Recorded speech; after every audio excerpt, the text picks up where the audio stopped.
Madame, Monsieur, bonsoir, bienvenue dans votre JTM.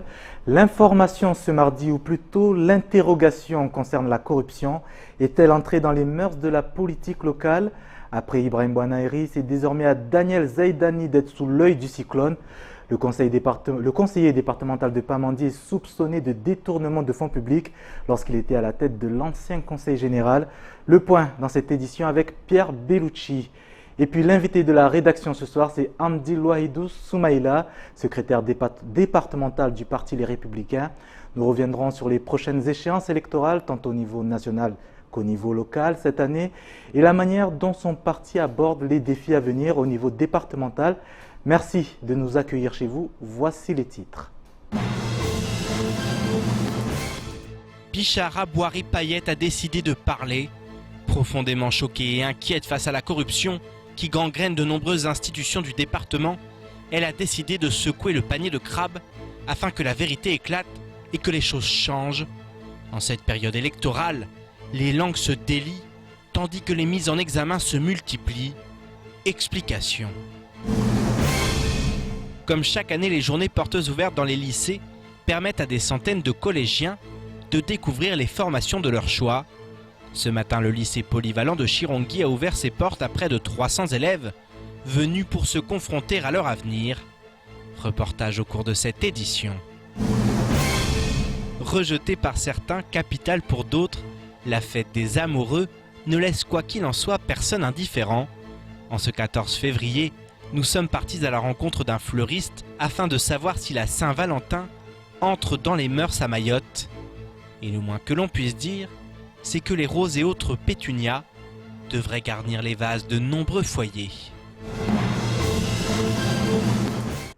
On commence par cette information, la mise en examen de Daniel Zaidani depuis le début du mois de février. Information confirmée ce mardi par le procureur de la République. Après Ibrahim Bouanaheri, c'est désormais au tour du conseiller départemental de Pamandzi et candidat pour la députation dans la circonscription nord pour le MDM d'être soupçonné de détournement de fonds publics, des affaires de corruption mises en lumière aussi bien au niveau local que national. Une interrogation plutôt ce soir, s'agit-il d'un cas isolé ou bel et bien d'un système ancré dans les mœurs locales? À ce sujet, aucun doute pour Bichara Bouari-Payette, élu départemental de Dembéni, il y a bien une pollution des pratiques frauduleuses au sein du département. Pierre Bellucci, Leslie Vimenet. Pas plus tard qu'hier, France Mayotte Matin évoquait une affaire de surfacturation liée à un marché d'électrification passé à l'époque du Conseil général. Un nouveau scandale financier qui en dit long sur les pratiques qui ont cours depuis des années à Mayotte. La corruption au niveau de notre territoire, c'est des pratiques qui existent réellement et c'est depuis des années, que ce soit au niveau des mairies, qu'au niveau du conseil départemental, d'abord le conseil général et puis le conseil départemental. Aujourd'hui, je sais que ça existe, ça continue. Oui. J'étais pas encore élue, ça existait. J'étais chef d'entreprise, j'ai dit bien je l'étais parce que j'ai fini justement par fermer l'entreprise, de la mettre en sommeil parce que je me disais que je ne peux plus continuer parce qu'il faut, pour avoir des marchés publics, là quand je parle de la corruption, parce que la corruption existe sous différentes formes. Voilà, sous plusieurs formes. Mais là, je parle des marchés publics. Donc, j'étais obligée de fermer parce que tout simplement, pendant des années, je me suis rendu compte que je n'étais pas la bienvenue dans les différentes institutions. Des institutions que la conseillère départementale n'hésite pas à nommer, certaines d'entre elles ayant connu la mort ou une mise sous tutelle suite à une gestion financière des plus catastrophiques. Le SINIAM, le conseil départemental, les mairies, pour avoir des marchés, il faut corrompre, il faut donner de l'argent. Il faut donner de l'argent. Une partie du marché que vous recevez, vous devez rétrocéder une partie. Exactement. On ne vous le dit pas directement, mais on vous fait tourner en rond. On vous enlève des pièces quand vous répondez à un appel d'offres. parfois on vous retire un dossier, enfin un document. Du dossier. Voilà, du dossier. Et puis on vous dit, voilà, il manquait un dossier, il manquait un document. Ou alors vous étiez cher, on vous dira jamais vous étiez moins cher. Vous étiez cher, il manquait un document. Donc à la fin, pour ceux qui n'acceptent pas de payer, ils finissent par fermer parce que je ne suis pas la seule. Hein. Si de nombreux marchés publics ont fait l'objet de pratiques frauduleuses, Boiry Bichara Payette se pose des questions quant aux sanctions judiciaires écopées. En effet, peu sont ceux à être condamnés lourdement, que ce soit à Mayotte comme ailleurs. Parfois, ça va même c'est-à-dire la personne il reconnaît même les faits, mais quand vous entendez les peines qu'ils ont attribuées à la personne, quand vous voyez que la personne est libre, qu'il n'est pas condamné, on se pose des questions. C'est là que ça m'étonne. Oui. Bon, moi, je dis que la justice à Mayotte ne fait pas son travail. Et tant que la justice ne fera pas son travail, ça ne s'arrêtera jamais. Parce que ce qui m'amène surtout à témoigner, c'est que le chef d'entreprise souffre, surtout en période électorale. Ça, il faut le dire. Si la défiance face aux politiques ne cesse de s'accroître, c'est en grande partie car la confiance des citoyens n'a cessé d'être bafouée. Le système semble aujourd'hui dans une impasse, car plus les années passent, et plus l'étau se resserre autour du poteau rose. Bonsoir Père Bellucci. Bonsoir Sony, bonsoir à tous. Rédacteur en chef de KTV, après les annonces de Bichara Boiry Payette, est-ce que la corruption est spécifique à notre territoire? C'est la question que tout le monde se pose. Alors spécifique à Mayotte, bien sûr que non, et les affaires au niveau national le prouvent, et sur la plupart des territoires du pays. On l'a vu d'ailleurs dans le reportage, il y avait un tableau, et la France est dans les 23e pays où il y aurait le plus de corruption dans le monde, donc on voit quand même qu'on est plutôt bien placé dans le domaine, malheureusement. Donc effectivement, la corruption, elle existe, mais finalement ce que ça révèle derrière ça, c'est les failles d'un système. Un système qui est en faillite. Pourquoi? Parce que lorsqu'on a ce pouvoir décisionnaire, on n'est pas suffisamment contrôlé. Alors c'est compliqué. Comment vous voulez contrôler? Il faudrait qu'à chaque action, il y ait un contrôle. Finalement, on n'agit plus, on te fait contrôler. Donc ça, c'est toute la problématique qu'il y a dans notre système. Mais on voit qu'effectivement, il y a une défaillance. Puisque finalement, notre système, il est aussi basé sur l'éthique politique, et sur le fait que voilà, on ne peut pas contrôler. Il y a ce pouvoir qui est attribué. Ce pouvoir, il est important. Il est censé aller dans le sens de la population. Malheureusement, effectivement, il y a des tricheurs. Alors combien sont-ils? Effectivement, si on regarde bien, il y a finalement peu de condamnations, que ce soit en métropole ou à Mayotte. Donc il faut toujours bien entendu garder cette présomption d'innocence dans un premier temps. Mais aussi, voilà, je pense que vraiment ce que ça révèle derrière, c'est qu'aujourd'hui notre système est arrivé au point où on se rend compte que ça ne fonctionne pas, et ça ne fonctionne pas à tel point qu'il y a énormément de fonds publics qui partent, qui sont volés, parce que c'est de ça dont il s'agit. Alors on sait, on est en période électorale. Auprès des électeurs, quelles conséquences peuvent avoir ce genre d'affaires? Écoutez, la population, finalement, ce qu'a dit Madame Boiry Bichara Payette ce matin, c'est ce que beaucoup pensent, que beaucoup disent. Maintenant, les conséquences, on le voit, il y a de plus en plus d'abstention. On le voit que beaucoup sont ceux à ne plus croire du tout en la politique. C'est aussi ce qui est terrible, parce que finalement... Et il y en a beaucoup qui disent c'est tous les mêmes, mais finalement c'est souvent une minorité qui font que au final on ne croit plus du tout en la politique, on ne croit plus aux hommes qui la portent et aux femmes qui la portent. Maintenant effectivement il y avait des solutions qui étaient proposées, et ce matin posait la question à la conseillère départementale, mais qu'est-ce qu'il faut faire?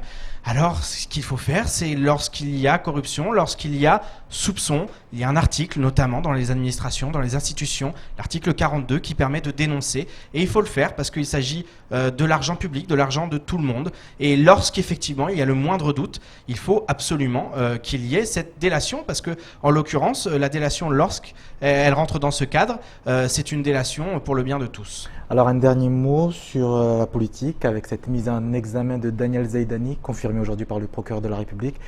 Est-ce que cette campagne, passez-moi l'expression, part en live pour le MDM? La campagne se complique effectivement, parce que alors là, les deux candidats aux législatives sont sous le coup d'une peine judiciaire. Donc là, ça commence quand même à être très très compliqué, surtout qu'on se souvient tous de la sortie du secrétaire général du parti, Midla Djimnemois, qui depuis a été évincé, qui remettait en question clairement les candidats et le choix du comité directeur. Et alors, est-ce qu'il était au courant de ces soupçons, de ces enquêtes qui planaient au-dessus de en tout cas ces deux candidats?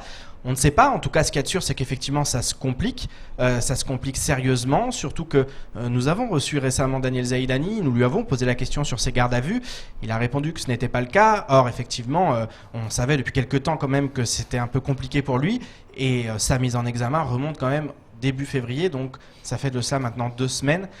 Donc voilà, c'est une situation très très compliquée. On va voir comment réagit le parti dans les tout prochains jours. Maintenant, ce qu'il faut dire, c'est qu'encore une fois, la présomption d'innocence fait foi et que pour l'instant, ni l'un ni l'autre ne sont coupables. Merci Pierre Bellucci, rédacteur en chef de KTV. En justice, nous l'évoquions hier lors de notre édition, la condamnation du SNUPP-FSU confirmée en appel. L'affaire remonte à la fin de l'année dernière. Le syndicat a déposé une plainte contre une inspectrice de l'éducation nationale pour des propos insultants à l'égard de la population mahoraise. Plainte de nouveau qualifiée d'abusive par le tribunal. Le syndicat devra donc s'acquitter de 19 000 € de dommages et intérêts. Invité de la matinale de Kwesi, le secrétaire départemental Rivo Malala Racontandra Vélo prévient déjà, les choses n'en resteront pas là. On l'écoute. Certains à Mayotte continuent à tenir des propos désobligeants à l'égard des Mahorais. Nous serons là toujours pour réagir, et quel qu'en sera le prix, puisque nous nous basons sur quelque chose que nous avons entendu, c'est même pas des oui-dire. Nous avons toujours la bande sonore, et de toute façon ça sera publié par n'importe quel moyen diffusé, parce qu'on l'avait gardé pour en espérant que le tribunal allait pouvoir étudier le fond. Ça n'a pas été le cas. Et quand on regarde bien le contexte, ce qui s'est passé auparavant, quand on a entendu comment un vice-recteur d'Ira Mayotte parlait de ces histoires d'utérus, parler de problèmes d'accent, quand on a entendu récemment la vice-rectrice encourager les parents qui ne sont pas insatisfaits, enfin conseillers satisfaits du système éducatif de scolariser leurs enfants dans le privé, il y a des choses, il va falloir qu'on dise stop. Parlons formation à présent avec cette journée portes ouvertes ce mardi au lycée polyvalent Tanimaland à Chirongi. L'occasion pour le public de découvrir les disciplines de l'établissement sur place avec ses spécialités, bâtiments, bijouterie, menuiserie, en passant par le numérique. Les détails dans ce reportage de Leslie Vimenet. Des collégiens à la découverte de travaux manuels au lycée polyvalent Tanimaland de Chirongi. 300 élèves de 7 établissements de toute l'île ont eu l'occasion de se faire une idée sur les différentes formations proposées lors de cette journée portes ouvertes. La visite était géniale, j'ai pu découvrir d'autres choses que je ne connaissais pas et je suis content. J'ai aimé surtout découvrir la bijouterie. Comment on fait les bijoux et comment on les réalise. Je trouve pas mal. On voit des trucs qu'on n'a jamais vus. Des choix déterminants pour leur avenir. Dans cet atelier menuiserie, les jeunes de 3e sont guidés par Hassan, apprenti menuisier. Un moment d'échange durant lequel il n'a pas hésité à partager sa passion. Bon, j'ai présenté des fermes qu'on a déjà fait. On va fabriquer des portes et on a déjà monté un peu de rassemblage quoi. Et des cadres aussi derrière. J'ai choisi de prendre cette formation car j'ai bien aimé la formation car au futur il n'y aura pas de maison au parapet mais c'est au bois qu'on va le faire. Et des élèves visiblement et rapidement convaincus par les arguments. Je pense venir ici l'année prochaine. Pour faire quelle formation? Le bois, constructeur bois. Je suis venu ici parce que j'aime bien faire le bois, parce que c'est bien, parce que on est motivé de ça. Le lycée polyvalent de Chirongi propose diverses formations, CAP, Bac Pro, Bac général et technologique. Objectif de cette journée portes ouvertes, présenter leur savoir-faire et aider les 3e à préciser leurs projets personnels. Pour moi, ce qui est fondamental dans cette journée portes ouvertes, c'est comme je vous l'ai dit au départ, c'est de faire en sorte que les élèves qui vont là, dans les semaines à venir, s'inscrire pour préparer une formation, sachent à quoi correspond leur choix. Voilà, que cette orientation soit choisie et non pas subie. Reste à faire le bon choix à la veille de la demande d'orientation.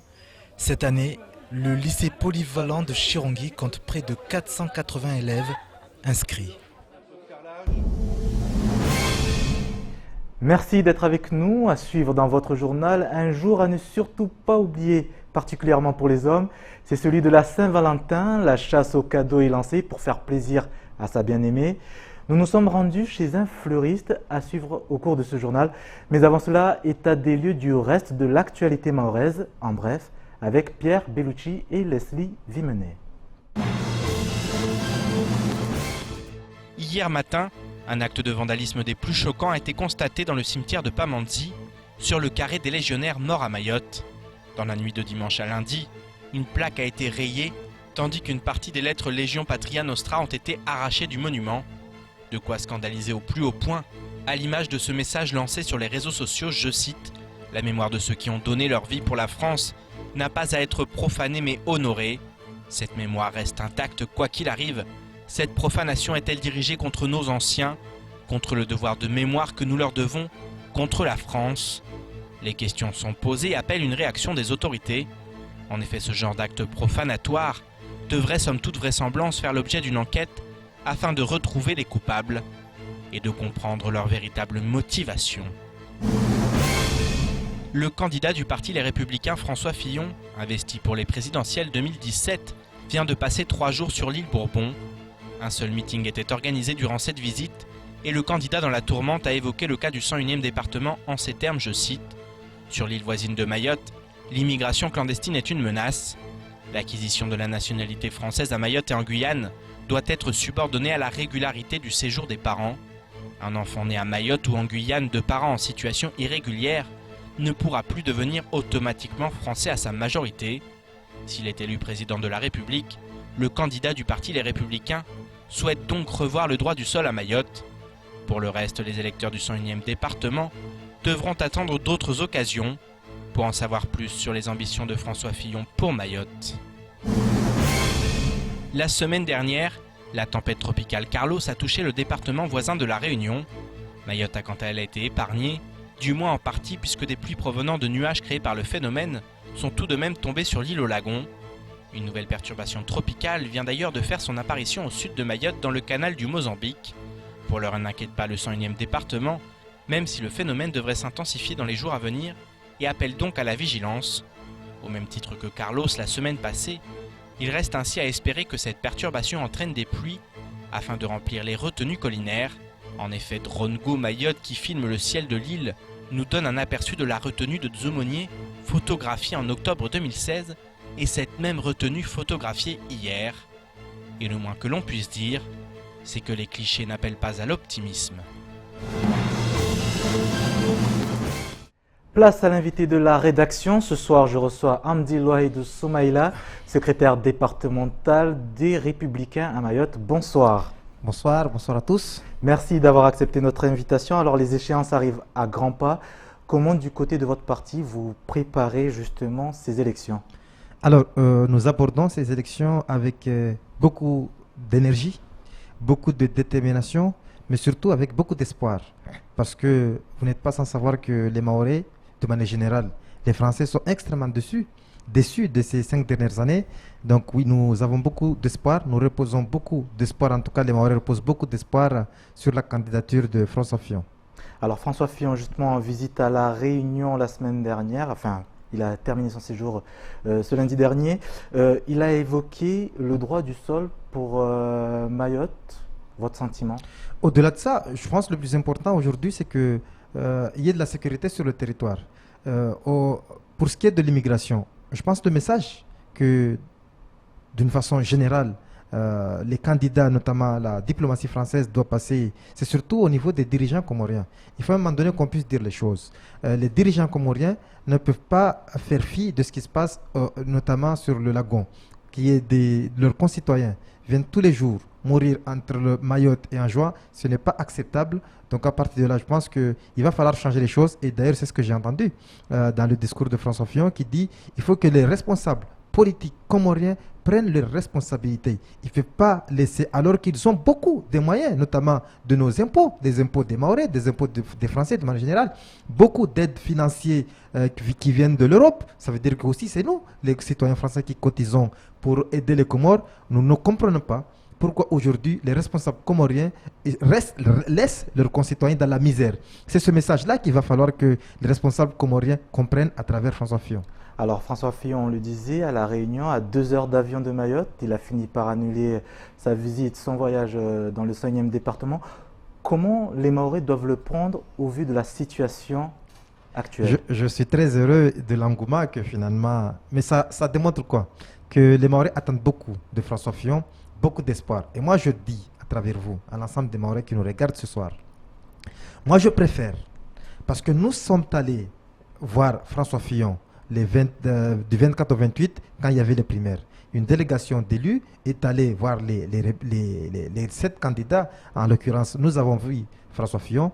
Nous avons exposé à ce dernier l'ensemble des attentes, des aspirations des Mahorais et des Mahoraises, parce qu'en amont, nous avions pendant des semaines débattu ensemble autour des thématiques qui intéressent les Mahorais. Donc François Fillon connaît les problématiques parce que les Mahorais lui ont dit ce qu'ils veulent faire de leur territoire. Nous n'attendons pas nécessairement de Fillon qui nous dise ce qu'il veut faire de Mayotte. Nous avons fait le choix, Mansour Kamadine a voulu comme ça, ainsi que nous allions voir à travers notre projet. Nous avons remis à François Fillon le projet pour le développement économique, social et en tout cas sur d'autres chantiers concernant notre territoire de Mayotte.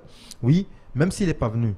Encore une fois, je préfère Nicolas Sarkozy, qui n'était pas venu en 2007, qui avait pris des engagements aux Mahorais. Il avait fait un courrier, il a tenu tous ses engagements. François Hollande est venu en campagne à la place de la République. Il est revenu quelques années après en tant que président de la République. Aucun résultat. Je préfère que François Fillon ne vienne pas sur le territoire, mais qu'il tienne ses engagements. Ça, c'est le plus important pour les Mahorais. On le rappelle également, François Fillon dans la tourmente médiatique actuellement. Et on a relevé cette phrase de François Bayrou, président du MODEM. Il pense que le maintien de la candidature de François Fillon serait une menace, je cite, pour l'alternance, voire la démocratie. De quel œil analysez-vous justement cette volonté de votre candidat de continuer Je dis surtout que la menace pour les Français, pour notre pays, pour Mayotte, a été les 5 dernières années de François Hollande. Et François Bayrou a participé à faire élire François Hollande. Donc lui aussi, François Bayrou, porte une grande responsabilité de l'échec, en tout cas de ces 5 dernières années. Donc François Bayrou, à mon avis, n'a pas de leçon à nous donner sur cet aspect-là. Alors on va revenir au niveau local. Autre crise justement à gérer au sein de votre camp, c'est cet imbroglio qu'on a depuis une semaine concernant l'investiture d'Elhadj Chakrina du côté de la circonscription nord. Est-ce que cette affaire est réglée? Comme vos confrères de Mayotte Première, je me permets de vous reprendre. Il n'y a pas à Mayotte une circonscription nord et une circonscription sud. Il y a une première et une deuxième circonscription. C'est important, pourquoi? Parce que ici, je suis à Mamoudzou, au centre de Mamoudzou. Ici, on n'est pas au nord de Mayotte. J'étais chez vos confrères de Mayotte Première, j'étais à l'est de Mayotte, je n'étais pas au nord. Donc c'est important que les journalistes que vous êtes, vous donniez la bonne information pour ne pas mettre de la confusion dans la tête des électeurs. Ça, c'est un élément. Deuxième élément, moi je l'ai toujours dit, quand on est en compétition, quand il y a un siège, quand il y a 6 candidats, si c'était le cas à la première circonscription, forcément il y en a 5 qui sortiront dessus. Mais comme les 5 candidats s'y étaient engagés à respecter le choix qui sera fait par notre instance, finalement, le Conseil national, oui, nous sommes mobilisés, nous avons fait des réunions, nous avons écouté ceux qui étaient déçus parce que les militants, parce qu'ils souhaitaient que ce soit un autre candidat, ce qui est normal, les candidats eux-mêmes, mais ils m'ont fait part de leur, en tout cas de leur engagement, du respect de la parole donnée le 25 septembre au conseil départemental, disant qu'ils s'engageraient, du moins les candidats, qui s'engageraient à soutenir celui qui sera choisi aujourd'hui. Notre candidat aux législatives dans la première circonscription s'appelle Elhadj Chakrina et j'invite l'ensemble des militants, l'ensemble des Mahorais à le soutenir parce qu'encore une fois, le plus important, c'est pas, je l'ai dit d'ailleurs, c'est pas Elhadj Chakrina. le plus important, c'est que les dossiers, c'est avoir des hommes capables de porter la voix de Mayotte. Et la voix de Mayotte, elle sera bien portée par El Hadj Chakrina. Nous connaissons son énergie, sa fougue, sa jeunesse, comme l'expérience et la voix qui porte de Mansour Kamardine dans la 2e circonscription. Merci beaucoup Hamdil Wahidou Soumaïla C'est moi qui vous d'avoir remercie. accepté de répondre à nos questions. Terminons maintenant par un sujet beaucoup plus léger. Et cette question, à quel point aimez-vous votre bien-aimé? C'est l'occasion de le vérifier en ce jour de Saint-Valentin. Les idées des cadeaux ne manquent pas en ce jour d'amoureux. Et parmi les belles intentions, pourquoi pas un bouquet de fleurs? Qualifié de vieux jeu, il semble pourtant faire son charme à Mayotte et les fleuristes l'ont bien compris. Nous nous sommes rendus justement dans une des pépinières de l'île, assister aux achats des retardataires. Et parmi ces retardataires figuraient Pierre Bellucci, Abbas Alidi et Leslie Vimenet. Là, c'est des roses Naomi et on a aussi des œillets de poète dedans. Donc après, on a un bouquet avec des roses variées et pareil, quelques des gypsophiles, des trucs comme ça. Voilà. Donc justement, un bouquet comme ça, il coûte à peu près combien? Là, c'est un bouquet de 150 € parce qu'il doit y avoir 30 roses dedans. 150 €. Et après, vous avez celui-là qui est un bouquet de 50 €. Quand on aime, on ne compte pas. L'adage est une nouvelle fois au rendez-vous cette année, comme l'explique ce client de la pépinière. Je suis venu, comme c'est la Saint-Valentin, 14 février, donc comme un petit peu tout le monde, choisir un petit bouquet pour voilà, la personne qu'on aime, tout simplement. Considérée comme une fête commerciale et démodée par certains, la Saint-Valentin semble néanmoins de plus en plus importante à Mayotte. Ce fleuriste est d'ailleurs en rupture de roses, preuve s'il en est que ce jour des amoureux entre dans les mœurs. On peut dire sacré parce que c'est plutôt les jeunes. La plupart des clients qu'on a qui sont mahorais, c'est des jeunes qui viennent acheter des bouquets pour la Saint-Valentin. Donc on peut dire que là c'est un truc qui est ancré parce qu'on vit dans deux mondes. Il y a le monde traditionnel et le monde européen. Donc on est baigné dedans, donc on participe à tout. Je suis arrivé, j'ai été surpris de voir le monde qu'il y avait pour les fleurs. Je ne suis pas seul, donc il y a des commandes qui sont déjà passées depuis plus d'une semaine. D'ailleurs il y a une rupture totale de roses. Donc oui, c'est vraiment ancré chez les gens. Preuve également que les hommes à Mayotte savent faire plaisir à leurs bien-aimés. On a des hommes romantiques à Mayotte, faut pas l'oublier.